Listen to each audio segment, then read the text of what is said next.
Hello, അസ്സലാമലൈക്കും. ഇപ്പൊ lockdown ഒക്കെ അല്ലേ, എല്ലാരും സേഫ് ആയിട്ട് ഇരിക്കട്ടോ.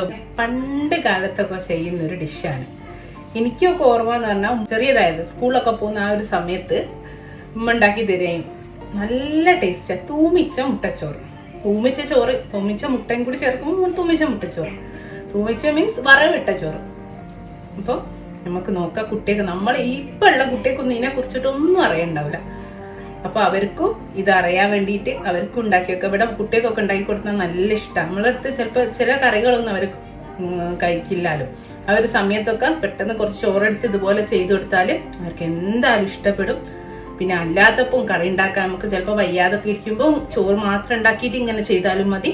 അപ്പൊ നമുക്ക് ഇങ്ങനെ ചെയ്യാൻ നോക്കാം. ഇതാ നമ്മുടെ തൂമിച്ച മുട്ടച്ചോറ് ഉണ്ടാക്കാന് ഞാനൊരു ഫ്രൈ പാൻ വെച്ചിട്ടുണ്ട്. നിങ്ങൾക്ക് ചട്ടി ചെയ്യാ, ചീനച്ചട്ടി ചെയ്യാ, എന്തിനു വേണമെങ്കിലും ചെയ്യാം. ഞാനിതാ ഇത്രയും ഒരു 2.5 കപ്പ് ചോറുണ്ട്. നമ്മള് സാധാ 250 ml കപ്പിൽ നിങ്ങൾക്ക് അളവ് പറയാൻ വേണ്ടിയിട്ടാണ്. നല്ല ഒരാൾക്ക് നന്നായി കഴിക്കുന്ന ഒരു ചോറ്. വലിയൊരാള് നന്നായി കഴിക്കുന്ന ആൾക്ക് എടുക്കാൻ മാത്രമുള്ള ചോറ് എടുത്തിട്ടുണ്ട്. ഇതിലേക്ക് കുറച്ച് വെളിച്ചെണ്ണ ഒഴിച്ചു കൊടുക്കുന്നുണ്ട്. അപ്പൊ ഇതാ നമ്മുടെ വെളിച്ചെണ്ണ ചൂടായി വരുന്നുണ്ട്. ഇതിപ്പോ കുട്ടികൾക്കൊക്കെ ഉണ്ടാക്കി കൊടുക്കുകയാണെങ്കിൽ, ചെറിയ കുട്ടികൾക്കൊക്കെ ആണെങ്കിൽ 1 ടീസ്പൂൺ നെയ്യ് കൂടി ആഡ് ചെയ്താൽ കുറച്ചുകൂടി നല്ലതായിരിക്കും കേട്ടോ. അപ്പൊ ഞാൻ നെയ്യ് ആഡ് ചെയ്യുന്നില്ല, വേണമെങ്കിൽ നെയ്യ് ചേർത്ത് കൊടുക്കാം കേട്ടോ. ഇനി ഇതാ വളരെ കുറച്ച് സാധനങ്ങൾ മാത്രമേ ആവശ്യമുള്ളൂ. കുറച്ച് ചെറിയുള്ളി ഉണ്ട്, കുറച്ച് വറ്റൽമുളക് ഉണ്ട്, ഇത്തിരി മഞ്ഞൾപ്പൊടി ഉണ്ട്, കുറച്ച് ഉപ്പുണ്ട്, കുറച്ച് കരിവേപ്പിലുണ്ട്. പിന്നെ നമ്മുടെ മുട്ടച്ചോറല്ലേ, മുട്ട, കുരുമുളകും കുറച്ച് ഉപ്പും ഇട്ടിട്ട് നന്നായിട്ട് നമ്മൾ ഓംലേറ്റ് ഉണ്ടാക്കാൻ അടിച്ചു വെക്കുമ്പോൾ അടിച്ചുവിടെ വെക്കുകയും ചെയ്തിട്ടുണ്ട്. ഇത് ഒരു 5 അത്യാവശ്യം വലിപ്പമുള്ള ചെറിയുള്ളിയാണ്. 5 ചുള ചെറിയുള്ളി ഉണ്ട്. ഇത് ഞാൻ വെളിച്ചെണ്ണയിലേക്ക് ഇട്ട് കൊടുക്കട്ടെ. വെളിച്ചെണ്ണ ഞാൻ ഒരു ടേബിൾ സ്പൂണേ എടുത്തിട്ടുള്ളൂ. അതിനെ കൂട്ടി കുറച്ചൊക്കെ ചെയ്യുക, കുറച്ചുകൂടി ഒക്കെ വേണേൽ ചേർക്കുക. ഈ 1 ടേബിൾ സ്പൂണിലേക്ക് 1 ടീസ്പൂൺ കൂടി നെയ്യ് ചേർത്താലും നന്നാവും. കുട്ടികൾക്ക് കൊടുക്കുമ്പോൾ ഞാൻ നെയ്യും കൂടി ചേർത്തിട്ട് ഉണ്ടാക്കാറുണ്ട്. ഇതിന്റെ കൂടെയൊക്കെ ഞാൻ കരിവേപ്പില ഇട്ട് കൊടുക്കട്ടെ. ചെറിയുള്ളി വഴറ്റുമ്പോൾ പ്രത്യേകം ശ്രദ്ധിക്കുക, ചെറിയുള്ളി കരിഞ്ഞു പോവാൻ തീരെ പാടില്ല. അപ്പൊ നമ്മളെ ചോറിന്റെ ടേസ്റ്റ് മാറിപ്പോകും. നല്ലൊരു ടേസ്റ്റ് ആണ്. അപ്പൊ ചെറിയുള്ളി കരയാതെ ചെറിയ തീയിലിട്ടിട്ട് വഴറ്റിയെടുക്കണേ. നമ്മുടെ ചെറിയുള്ളി വയന്ന് വരുന്നുണ്ട്, അത്യാവശ്യം നന്നായി വയന്നുണ്ട്. ആ ഒരു സമയത്ത് ഒരു 3/4 ഭാഗത്തോളം വയന്ന് വരുന്ന സമയത്ത് നമുക്കിതാ ഒരു 1/2 ടീസ്പൂണ് വറ്റൽമുളക് എടുത്ത് വെച്ചിട്ടുണ്ട്, ചതച്ചതാണേ. അത് ചേർത്ത് കൊടുക്കേ. ഇനി ഇതാ ഒരു പിഞ്ച് മഞ്ഞൾപ്പൊടി ചേർത്ത് കൊടുക്കേ. ഇതൊക്കെ നമുക്കൊന്ന് ഈ സൈഡിലേക്ക് മാറ്റി വെക്കാം, നമ്മുടെ ഉള്ളിയൊക്കെ. എന്നിട്ട് ഇതാ മുട്ട, ഒരു 1/2 ടീസ്പൂണ് കുരുമുളക് ചതച്ചത്, ഒരു മുട്ടയിലേക്ക്, ഒറ്റ മുട്ടാണേ, മുട്ടയിലേക്ക് ആവശ്യമുള്ള ഉപ്പും ചേർത്ത് നന്നായിട്ട് ബീറ്റ് ചെയ്താണ് ഇത് ഈ സൈഡിലേക്ക് വെച്ചു കൊടുക്കാം. എന്നിട്ട് നമുക്കിതൊന്ന് ഇളക്കിയിട്ട് ഒന്ന് നമ്മൾ ചിക്കിപ്പറക്കൂലേ, അത് ഉള്ളിയിൽ കൂട്ടണ്ട കേട്ടോ. അത് ഉള്ളി ആ സൈഡിലേക്ക് മാറ്റിയിട്ട് ചെയ്താൽ മതിയേ. ഞാൻ പറഞ്ഞ ഉള്ളി അധികം കരിഞ്ഞു പോകാൻ നിൽക്കണ്ടെന്നേ. തീർത്ത് നന്നായി മൊരിഞ്ഞു പോയാൽ പിന്നെ ഈ പണിയൊക്കെ എടുക്കുമ്പോഴേക്ക് അതങ്ങ് കരിഞ്ഞു. ഉള്ളി സൈഡിൽ നിന്നൊന്ന് ഇടയ്ക്കും കൊടുക്കാം.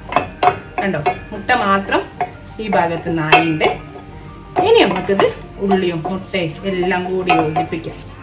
അപ്പൊ ആ മഞ്ഞൾപ്പൊടി ഇല്ലേ, ആ മുട്ടക്കൊക്കെ നല്ലൊരു കളറും കൊടുക്കും. ആദ്യം ചേർക്കുന്നതുകൊണ്ട്.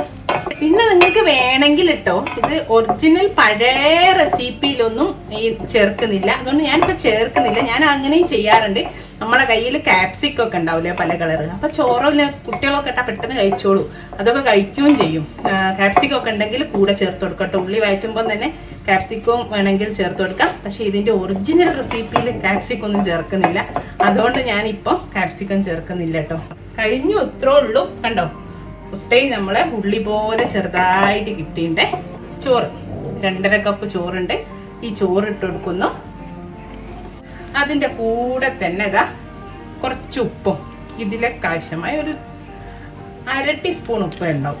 1/2 ടീസ്പൂൺ തന്നെ നോക്കിയിട്ട് ചേർത്താൽ കിട്ടും. ഇനി തീ കുറച്ചും കൂടി കൂട്ടി കൊടുത്തിട്ട് ഈ ചോറ് നന്നായിട്ട് ഇങ്ങോട്ട് യോജിപ്പിച്ചെടുത്തിട്ട്, നമ്മൾ ഫ്രൈഡ് റൈസ് ഒക്കെ ചോറ് ലാസ്റ്റ് ചോറ് ചെയ്തിട്ട് നന്നായിട്ട് മിക്സ് ചെയ്ത് നന്നായിട്ട് ഇങ്ങോട്ട് ഹൈ ഫ്ലെയിമിൽ ഇട്ടിട്ട് ഫ്രൈ ചെയ്തെടുക്കൂലേ, അതുപോലെ തന്നെ നമുക്ക് ഈ ചോറ് ഇതിൻ്റെ കൂടെ അതുപോലെ നല്ല ഹൈ ഫ്ലെയിമിൽ ഇട്ടിട്ടൊന്ന് മിക്സ് ചെയ്തെടുക്കാം. നമ്മുടെ നാടൻ ഫ്രൈഡ് റൈസ് ഇവിടെ റെഡി ആയിട്ടോ, പണ്ടത്തെ ഫ്രൈഡ് റൈസ്.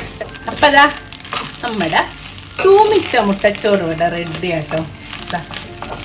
കുട്ടികൾക്കൊക്കെ എന്തായാലും ഇഷ്ടപ്പെടും. കറിയൊക്കെ ഇല്ലാത്ത സമയത്ത് ചിലപ്പോൾ ചില കറിയൊന്നും അവർ കഴിക്കൂല. അപ്പൊക്കെ ചെയ്ത് കൊടുക്കാൻ പറ്റിയ അടിപൊളിയാണ്.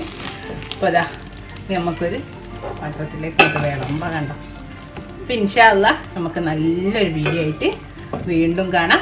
എല്ലാവരും ഉണ്ടാക്കി നോക്കിയിട്ട് കമൻറ്റിലൂടെ ഒക്കെ എല്ലാവരും പറയട്ടോ എങ്ങനെയുണ്ട്. Thank you.